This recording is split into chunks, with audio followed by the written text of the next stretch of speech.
ஊடக அறத்தோடு செயல்பட்டு வரும் நியூஸ் ஃபோக்கஸ் தமிழ் சேனலை சப்ஸ்கிரைப் செய்து ஆதரியுங்கள்.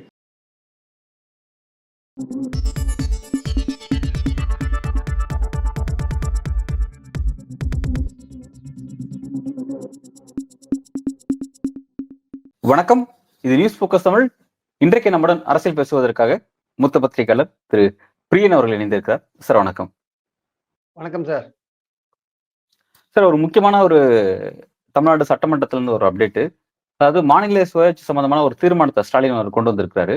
மத்திய அரசுக்கும் மாநில அரசுக்கும் உண்டான உரிமைகள் என்ன அப்படின்னு சொல்லிட்டு அதை பற்றி ஆராய்வதற்காக ஓய்வு பெற்ற உச்சநீதிமன்ற நீதிபதி குரியன் ஜோசப் தலைமையில ஒரு குழு ஒன்று அமைச்சிருக்கிறாரு. ஒரு முக்கியமான டெவலப்மெண்ட்டா, அதாவது இந்த விஷயத்தை எதுக்காக அமைச்சிருக்கேன், மாநிலத்தினுடைய அதிகாரத்தை காக்க வேண்டியதா இருக்கு, நிதி சம்பந்தமான பிரச்சனை, கல்வி சார்ந்த பிரச்சனை, பல விஷயத்தை குறிப்பிட்டு இதெல்லாம் டீட்டெயிலா பேச வேண்டியது இருக்கு. ஸோ இதுக்காக ஒரு குழு அமைச்சிருக்கேன். அந்த குழு ஜனவரி மாதம் தன்னோட அறிக்கை சமர்ப்பிக்கும் அப்படின்னு சொல்லிட்டு ஒரு அரசியல் முன்னெடுத்திருக்கிறாரு.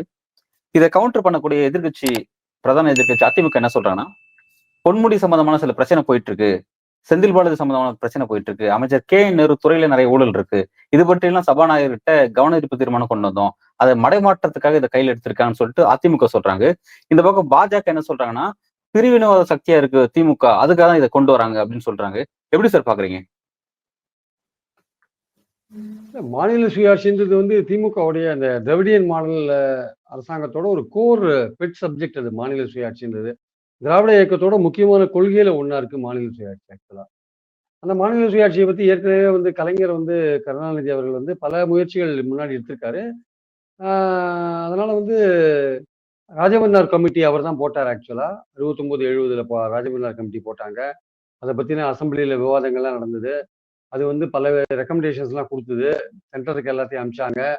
அரசியல் சட்டம் 156 எடுத்துடணும்னு சொன்னாங்க. அதே மாதிரி திட்ட கமிஷன் இருக்கக்கூடாதுன்னு சொன்னாங்க. நிதி கமிஷன் நிரந்தரமா இருக்கணும் அப்படின்னு சொன்னாங்க. அதுல எல்லாமே சொல்லப்பட்டிருக்கு. ஆக்சுவலா அப்படிலாம் இருக்கும்போது அப்புறம் கவர்னர் அவருடைய விருப்பப்படி தான் மந்திரி சபை தொடரும்ன்ற வார்த்தை அரசியல் சட்டத்தில் இருக்கு. அதை எடுத்துடணும்னு சொன்னாங்க. ஸோ இந்த மாதிரி பல விஷயங்கள்லாம் அப்பவே ரெக்கமெண்ட் பண்ணப்பட்டது. கவர்னரோட அப்பாயின்மெண்ட், மத்திய அரசு எந்தெந்த அதிகாரங்களை மாநிலங்களுக்கு பகிர்ந்து கொடுக்கலாம், எது அது தான் மட்டும் வச்சுக்கலாம். உதாரணமா நாணய வெளியீடு, வெளியுறவு, டிஃபென்ஸு, இந்த மாதிரி விஷயங்களை மத்திய அரசு வச்சுக்கலாம். மற்றதெல்லாம் அதுக்கு ஒன்றும் தேவையில்லை. ரயில்வேஸ் மற்றதெல்லாம் பகிர்ந்து கொடுக்கலான்ற மாதிரி ஒரு விஷயங்கள் அப்பவே சொன்னாங்க. சப்ஜெக்ட்ஸ் தான் சென்ட்ரல் இதை வச்சுக்கலாம், ஸ்டேட்டுக்கு இதை கொடுக்கலாம். கல்வி போன்ற சப்ஜெக்ட் சென்ட்ரல் ஸ்டேட்ல தான் எப்போதும் இருக்கணும் போன்ற பல விஷயங்கள் சொன்னாங்க. கல்வி பாத்தீங்கன்னா 76 டிசம்பர்ல 42வது அமெண்ட்மெண்ட் மூலமா தான் கல்வி பொதுப்பட்டியலுக்கு போகுது. ஆக்சுவலா அது அப்போ பொதுப்பட்டியலுக்கு 76லயே போச்சு. 76 டிசம்பர்ல 42வது அமெண்ட்மெண்ட்ல போறது. ஆக்சுவலா அப்போ திமுக ஆட்சி இங்க இல்ல, கலைக்கப்பட்டது. ஜனவரி 76ல திமுக ஆட்சி கலைக்கப்பட்டது.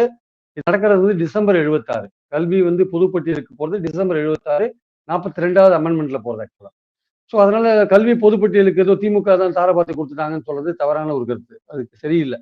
ஸோ அடிப்படையில் பார்த்தீங்கன்னா ராஜமன்னார் கமிட்டியை போட்டு கலைஞர் அதெல்லாம் பண்ணி ரெக்கமெண்டேஷன் அனுப்பிச்சார். எல்லாம் கரெக்ட். மாநில சுயாட்சியில மாநிலங்களுக்கு அதிக அதிகாரம், இருக்கிற அதிகாரத்தை பறிக்கக்கூடாது, நிதி போன்ற விஷயங்களுக்கு மாநிலங்களுக்கு சுயாட்சி வேண்ட விஷயங்கள், கவர்னர் ஒரு எல்லை தாண்டி போகக்கூடாது, இந்த மாதிரி பல விஷயங்கள் இருந்தா கூட மாநிலத்துக்கும் மத்திய அரசுக்குமான உறவு சீரா இருக்கணும். அது ஒரு வழிகாட்டுதல் முறையில இருக்கணும். ஒரு எஜமானன் வேலையாள் முதலாளி அந்த மாதிரி மனோபாவத்தில் அது இருக்கக்கூடாது. ஸோ இப்படி பல விஷயங்கள் அதுல இருக்கு. ஆனா இந்த ரெக்கமெண்டேஷன்ஸ் அங்க போன பிறகு கிட்டத்தட்ட மத்திய அரசுல கிட்டத்தட்ட 19 வருஷம் 20 வருஷ காலம் இருந்திருக்கு திமுக. 89, 91, அதுக்கப்புறம் பாத்தீங்கன்னா ஃபர்தரா பாத்தீங்கன்னா உங்களுக்கு 91க்கு அப்புறம் மறுபடியும் 99, 2013 வரையும். ஸோ 99, 2013 பெரிய காலகட்டம். வாஜ்பாயோட 5 வருஷம், இவங்களுடைய 9 வருஷம், யூபியோட 9 வருஷம். அந்த அளவுக்கு மாநில சுயாட்சி மேல ஒரு பற்று, பாசம் அல்லது ஒரு பிடிப்பு இருக்கிற திமுக, மத்தியில அமைச்சர்களை வைத்துக் கொண்ட திமுக, ஏதாவது ஒரு முயற்சி எடுத்து அந்த சமயத்துல இருந்த 15 வருஷத்துல, இந்த 19 வருஷத்துல அந்த கல்வியை மட்டும் எப்படியாவது மீண்டும் மாநில பட்டியலுக்கு கொண்டிருக்கலாம். அது ஒரு காமன் மினிமம் ப்ரோக்ராம்ல ஒரு பாயிண்டா போட்டுக்கலாம். இந்த விஷயத்துல வாஜ்பாய் நீங்க சொல்ற ஒரு விஷயத்தை தான் எதிர்கட்சி அதிமுக வலியுறுத்துறாங்க. நீங்க மத்தியில இருக்கும்போது ஏன் அதெல்லாம் செய்யல, இப்ப எதுக்கு கொண்டு வரீங்க அப்படின்ற கேள்வி அவங்களும் ரைஸ் பண்றாங்க. இப்ப ஏன் கொண்டுறதுங்கிறதுக்கு காரணம் நான் சொல்றேன். இப்ப அது கொண்டுறதுக்கான அப்ப அவங்க செய்யலன்றது ஒரு பாயிண்ட். அது நான் இல்லைன்னு மறுக்கல.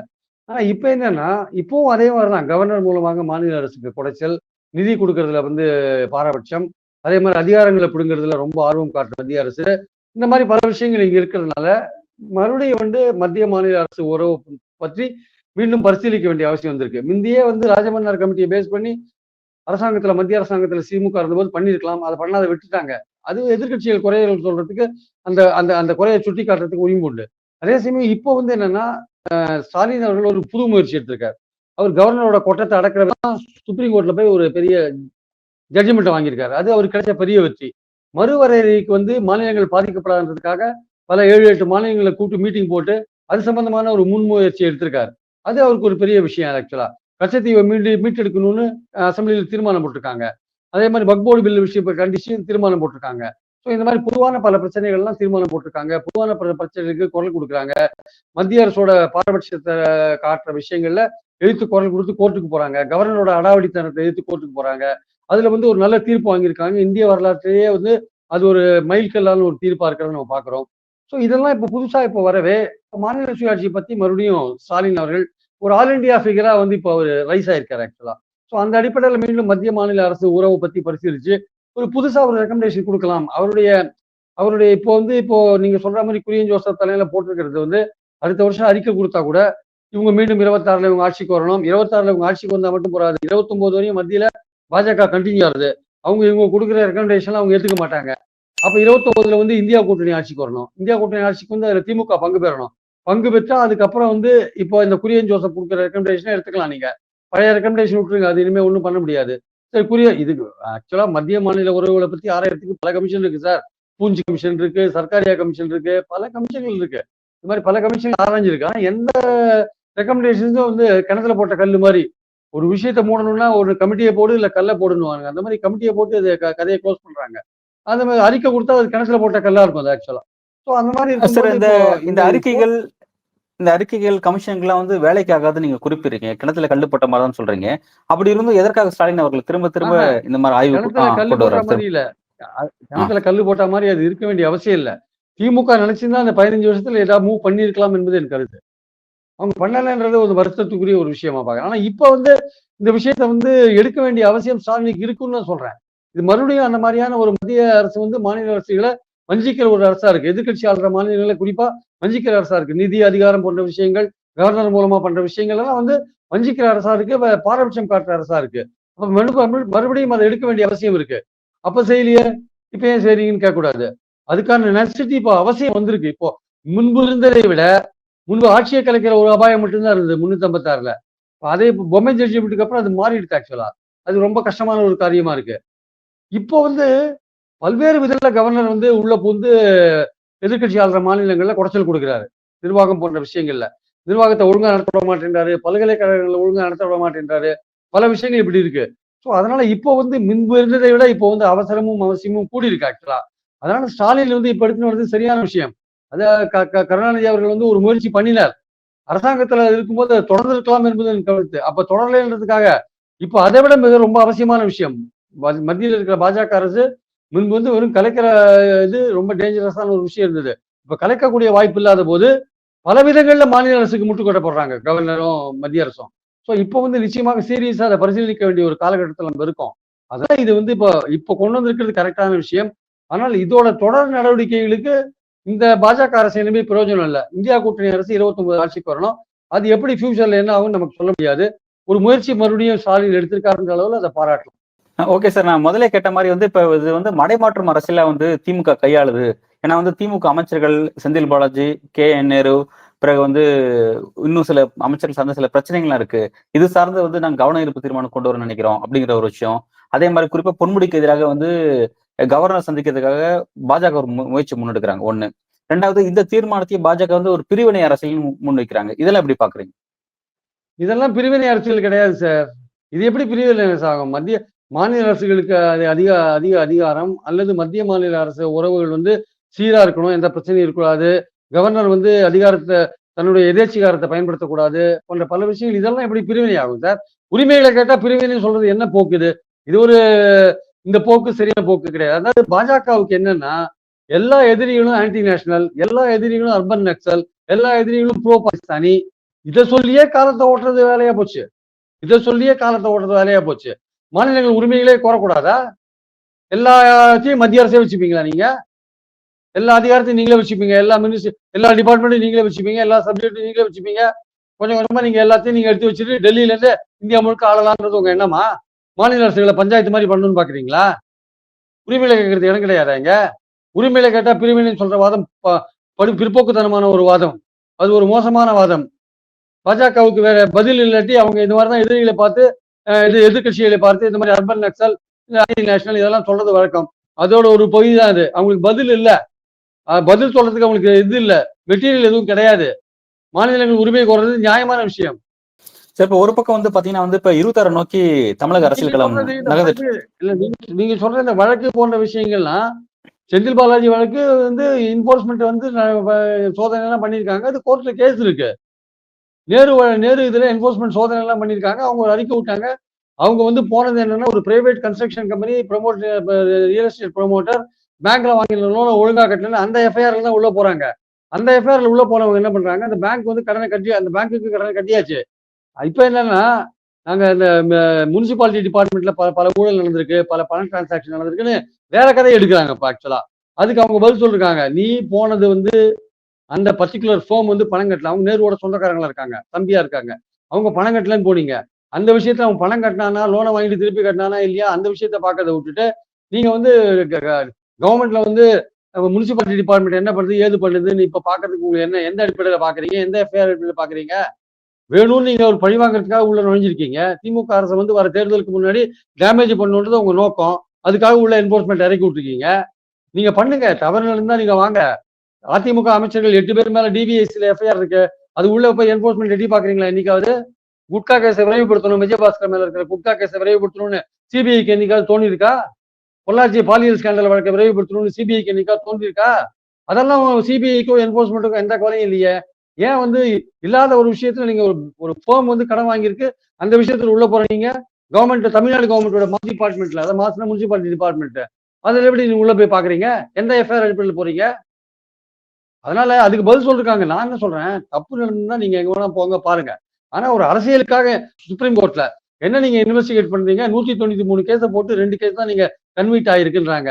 அங்க வெஸ்ட் பெங்கால்ல ஒரு ஜட்ஜு என்போர்ஸ்மெண்ட் ஆஃபீஸரை நிக்க வச்சு இப்படி தோலை ஊச்சி எடுக்கிறாங்க. என்ன நீங்க இன்வெஸ்டிகேட் பண்ணீங்க, என்ன பண்ணீங்க, ஏது பண்ணீங்கன்ட்டு. அந்த மாதிரி நிலைமை உங்க என்போர்ஸ்மெண்ட்டுக்கு இருக்கு ஆக்சுவலா வந்து. பொன்முடி கேஸ் வந்து அவர் வெளியில போய் பேசினது கண்டிக்கத்தக்கது. அது கண்டிக்கத்தக்கது. அவ்வளவு விரசமா யாரும் பேசக்கூடாது. பொன்முடி கொஞ்சம் வாய் அதிகம். அவர் பேசிருக்கிறது தப்பு ஆக்சுவலா. அவர் ஏன் அது மாதிரி பேசினாரு? திராவிட கழக மீட்டிங்ல பேசுறாரு. ஒரு திராவிட கழக மீட்டிங்ல தான் பேசுறாரு. ஆனா ஒரு அமைச்சரா இருக்காருன்றத ஞாபகம் வச்சுக்கணும். அமைச்சரா இருக்கிறவர் யார் மனதையும் ஊன் பண்றபடி பேசக்கூடாது. அவர் என்ன ரொம்ப ஆபாசமான ஒரு இதை சொல்றாரு, உதாரணத்தை சொல்றாரு. அது தப்பு இல்லையா? அது பெண்களை அவமானப்படுத்துறதுன்றதை விட அது வந்து மத உணர்வை புண்படுத்துறது ஆக்சுவலா. பெண்களுக்கும் அதுக்கு சம்பந்தம் இல்லை. இவங்க சும்மா அதிமுக பெண்கள்ன்றாங்க. அவர் சொல்ற பெண் யாருன்னு அங்க அதுலயே அவரே சொல்றாரு. எந்த பெண்ணை பத்தி சொல்றோம்னு அவரே சொல்றாரு. ஆனா மத உணர்வை புண்படுத்துறாரு. மத உணர்வை புண்படுத்துற வேலை தேவையில்லையா? ஏற்கனவே திமுக பல நல்ல வேலைகள்லாம் அறநிலையத்துறையில பண்ணியிருக்காங்க சேகர் பாபு மூலமா. உங்களை மாதிரி இப்ப பொன்முடி மாதிரி ஆளுங்க பேசியே கெடுத்துருவாங்க உங்களுக்கு எல்லாத்தையும். ஏற்கனவே பாஜக என்னடா கிடைக்கும் எது கிடைக்கும்னு பார்த்துட்டு இருக்காங்க. அதிமுகவும் அது மாதிரி தான் பார்த்துட்டு இருக்காங்க. நீங்க இது மாதிரி பேசினா என்ன அர்த்தம்? அதுக்குதான் கட்சி பதவி பிடிங்கினாங்க. அமைச்சர் பதவி பிடுங்கிறது அது முதலமைச்சரோட உரிமை. அவரு இன்னும் பிரஷர் கொஞ்சம் அதிகமாச்சுன்னா பிடுங்குவார்னு நினைக்கிறேன். Right sir. இப்ப சமீப நாட்களாக வந்து ஸ்டாலின் அவர்கள் வந்து இப்ப நிதி சார்ந்த பிரச்சனை, அந்த மொழி சார்ந்த மொழி திணிப்பு, கல்வி சார்ந்த பிரச்சனை, அப்புறம் டீலிமிடேஷன், இந்த மாதிரிலாம் தொடர்ச்சியான சில சீரியஸான ஒரு பிரச்சனையை கையில் எடுத்து மோடிக்கு எதிராகவும் பாஜக எதிராகவும் ஒரு அரசியல் செஞ்சுக்கிட்டு இருந்தாருன்னு பார்த்தோம். அது தேவையும் கூட, அந்த அரசியல் நியாயமான அரசியலும் கூட அதை செஞ்சுக்கிட்டு இருந்தாரு. இப்ப இந்த மாதிரியான நேரத்துல தான் வந்து இப்ப வந்து அதிமுக பிரதான தமிழ்நாட்டோட ஒரு பிரதான திராவிட கட்சி அதிமுக பாஜக கூட்டணி வச்சு என்டிஏ ஃபார்ம் பண்ணியிருக்காங்க. இப்ப ஃபார்ம் பண்ணிருக்கும் போது அவங்களுக்கு ஒரு பொலிட்டிக்கல் நெருக்கடி ஏற்படுத்தணும் அப்படிங்கிறதுக்காக தான் இப்ப சட்டமன்றத்துல இப்படி ஒரு விஷயத்தை கொண்டு வந்திருக்கா சொல்லப்படுது. அதாவது மாநில சுயாட்சி சம்பந்தமான தீர்மானத்தை கொண்டு வந்திருக்காங்க. இதனால வந்து என்டிஏ கூட்டணிக்கு ஒரு பெரிய நெருக்கடி ஏற்பட போகுது அப்படின்ற மாதிரியான ஒரு பொலிட்டிக்கல் நெருக்கடி உருவாயிருக்கு அப்படின்றாங்க. நீங்க அதை எப்படி பாக்குறீங்க? இல்ல சார், இந்த மாதிரியான மாநில சுயாட்சி அல்லது வக்ஃப் போர்டு பில்லு, இல்ல கச்சதீவு போன்ற விஷயம், இல்ல நீட்டு போன்ற விஷயம், இதுலலாம் அதிமுக ஆதரிக்க வேண்டிய கட்டாயத்தில் இருக்கு. ஆனா இன்னைக்கு பாருங்க, இந்த 3 விஷயத்தை கிளப்பி பொன்முடி, செந்தில் பாலாஜி, நேரு விஷயத்தை கிளப்பிட்டு மாநில சுயாட்சி விஷயம் வரும்போது வெளில விட்டாங்க டக்குன்னு. ஏன்னா பாஜகவோட சேர்ந்திருக்காங்கல்ல. பாஜகவோட அந்த சேர்க்கை சரியில்லை. சேர்ந்தது அப்படிப்பட்ட இடம். அவங்களோட சேர்ந்து நீங்க அவங்க பிரிவினை சொல்ற இடத்துல நீங்களும் கூட்டணியா சேர்ந்தாச்சு. இனிமே சட்டமன்றத்திலையும் பாஜகவோட குரலுக்கு ஜிங்சாங் போட வேண்டியதுதான். யாரு? அதிமுக. இல்லாட்டி அவங்களுக்கு பிரச்சனை வரும். இப்ப ஆனா அப்படி போனாங்கன்னா மக்கள் வந்து பார்ப்பாங்க. என்னடா இது ஒரு மாநில சுயாட்சி, மாநிலத்துக்கு அதிக அதிகாரம். அண்ணா வந்து இத பத்திலாம் வந்து சட்டமா இதுல பேசியிருக்காரு, பார்லிமெண்ட்ல பேசியிருக்காரு. அண்ணா பேர்ல கட்சி வச்சிருக்கிற அதிமுக அந்த சுயாட்சியை பத்தின விஷயங்கள் வரும்போது வெளியில ஓடுது. என்னன்னு பேச மாட்டாங்களா அவங்க? திசை திருப்புறது உங்க பார்வை. நீங்க சார் செந்தில் பாலாஜியை பத்தி மேடையில பேசுங்க சார். அது கோர்ட்ல இருக்கிற கேஸ் எப்படி அசெம்பிளியில விவாதிப்பாங்க? மேடையில பேசுங்க, மேடைக்கு மேடை பேசுங்க. யார் வேணாம்னது? நேருவை பத்தி மேடைக்கு மேடை பேசுங்க. யார் வேணாம்னது? பொன்முடியை கிழிச்சு நார் நாரா தொங்க விடுங்க, மேடைக்கு மேடை பேசுங்க. எதுக்கு சட்டசபையில எதிர்பார்க்குறீங்க? சட்டசபையில போய் இந்த ஆபாசமான பேச்ச மறுபடியும் பேசுவீங்களா? இல்ல அந்த ஊழல் வந்து என்போர்ஸ்மெண்ட் சொன்னதெல்லாம் உண்மையாயிடுமா? அது இன்னும் தீவிர விசாரணை எல்லாம் நிறைய இருக்குல்ல. அதை எப்படி பேசுவீங்க? செந்தில் பாலாஜி விஷயத்துல தீர்ப்பு வந்துருச்சா? அது இன்னும் போயிட்டு இருக்கு. ரெண்டாவது வந்து செந்தில் பாலாஜி விஷயத்துல அந்த டாஸ்மாக்ல கடையில பிடிச்ச எக்ஸஸ் கேஷ் எல்லாம் அதிமுக ஆட்சியில் இருந்த கேஷும் சேர்ந்தது அதுல ஆக்சுவலா. அதிமுக ஆட்சியில போடப்பட்ட எஃப்ஐஆரும் சேர்ந்தது. எப்படி எந்த தைரியத்துல நீங்க விவாதம் கேட்கறீங்க அதுல? அதிமுக உங்க ஆட்சியில டாஸ்மாக் கடையில ஏகப்பட்ட பணம் கணக்குல வராத பணம் பிடிச்சாங்களே, அந்த எஃப்ஐஆர் அதுல இருக்கு. அதுல எந்த அடிப்படையில கேட்கறீங்க? தெரியல. இந்த அதிமுகவுக்கு என்ன ஆச்சுன்னு தெரியல. அதாவது ஊழல்னு சொன்னா திமுகன்னு சொன்னா மக்கள் நம்பிடுவாங்கன்னு நினைக்கிறாங்க. யாரும் அதை பிரிச்சு பார்க்க மாட்டாங்கன்னு நினைக்கிறாங்க. நான் என்ன சொல்றேன், அது ஊழல் திமுக பண்ணுதோ அதிமுக பண்ணுதோ அது என்போர்ஸ்மெண்ட் பார்க்கட்டும். ஆனா என்போர்ஸ்மெண்ட் நியாயமா இருக்கா? முதல்ல அது எல்லா ஊழலையும் கரெக்டா பார்த்து நடவடிக்கை எடுக்குதா? அரசியல் ரீதியா திமுக இப்போ வந்து உங்களுக்கு அவங்கள வந்து இது பண்ணணும், அவங்க முகத்துல கரிய பூசணும், இல்ல அவங்கள வந்து அவங்க மேல வந்து குப்பையை வாரி வீசணும், ஏதோ ஒன்று பண்ணணும், அவங்க செல்வாக்கு குறைக்கணும். அதுக்கு தானே என்போர்ஸ்மெண்ட்டை பயன்படுத்துறீங்க. உண்மையிலேயே ஊழல் மேல உங்களுக்கு அக்கறை இருந்தா, ஊழலை ஒழிக்கணும் அக்கறை இருந்தா, டிவிஎஸ்சி போட்ட எஃப்ஐஆர்ல ஏடிஎம்கே மந்திரிகள் மேல இத்தனை நேரம் நீங்க சொத்து குவிப்புலாம் வேலுமணி வீட்டுல போய் ரைடு பண்ணிருக்கோம். என்போர்ஸ்மெண்ட் ஏன் பண்ணல? ஏன் பண்ணல சார்? எதுக்கு பண்ணல? சார் இப்ப இடி பண்ணல, கரெக்ட், நீங்க கேக்குறது கரெக்ட். ஆனா தமிழ்நாடு கவர்மெண்ட் விஜிலன்ஸ் கையில வச்சிருக்கு. விஜிலன்ஸ் ரைடு ஏன் பண்ணல? இவங்க ஏன் பண்ணாம இருக்காங்க? அதை வச்சு இவங்களும் எப்படி இடி பாஜக வச்சு அரசியல் பண்றாங்களோ அதே மாதிரி விஜிலன்ஸ் வச்சு திமுக அரசியல் செய்யறாங்களா? இது எப்படி பார்க்கலாம் சார்? அதுதான் எஃப்ஐஆர் போட்டாங்களே சார். கவர்னர் வந்து வாங்கி வச்சு பர்மிஷன் கொடுக்க மாட்டேங்கிறாரு சார். ராஜேந்திர பாலாஜி கேஸ்ல வந்து சுப்ரீம் கோர்ட்டே என்ன சொன்னாங்க? 14ஆம் தேதிக்குள்ள கவர்னர் பர்மிஷன் கொடுக்கணும்னு சொன்னாங்களா இல்லையா? 14ஆம் தேதிக்குள்ள அது கொடுத்தாரா இல்லையான்னு தெரியாது. வழக்கு கிளியரன்ஸ் கொடுக்க மாட்டேங்கிறார் சார் கவர்னர். இந்த மாதிரி பல வழக்குல வாங்கி வச்சுட்டு இருக்காரு. Right sir. ராஜேந்திர பாலாஜி விவகாரத்துல வந்திருக்கு. இப்ப இதே மாதிரி வந்து சிவி சண்முகம் சம்பந்தமான விஷயம் பிரச்சனை இருக்கு.